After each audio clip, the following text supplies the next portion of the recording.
And I was shocked to learn that the biggest sector in Scotland at the moment is government services in the health system. Biggest sector we've got. That doesn't generate money, that costs money. So it's up to the ones that generate money. Next it's wholesale and retail, and then there's hospitality.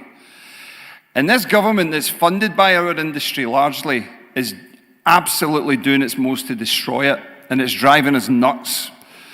And recently, it was revealed in UK hospitality survey that 33 pence in every pound you spend in a pub or a restaurant goes in tax when you add it all up, the duty, the VAT, etc., etc., etc. And in England, you had rates relief. It was a tiny amount of that 33 pence.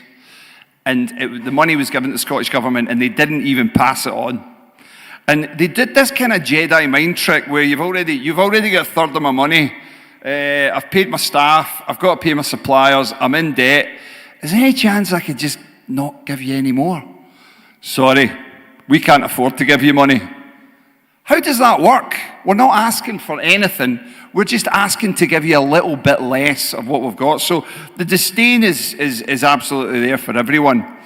But what they're doing with this money is absolutely insane. So we're in Glasgow right now. The city's an absolute state. There's graffiti everywhere. There's potholes everywhere. Susan Aiken, the city council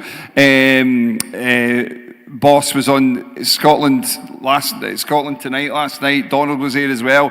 And she was asked about the litter and the graffiti, and she said, well, habits have changed since the pandemic.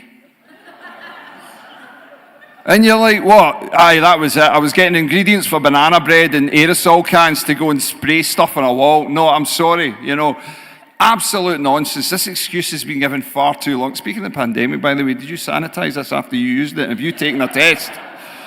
Is it definitely a cold and not...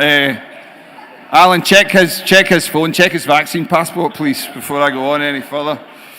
So, we've got a city here that's got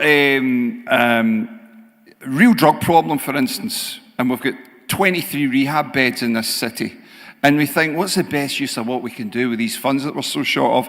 I'll tell you what, we'll take those perfectly good pavings in Sauchiehall Street and we'll chop down those trees and we'll rip it all up so that we can build rain gardens in a city with 90 fucking parks.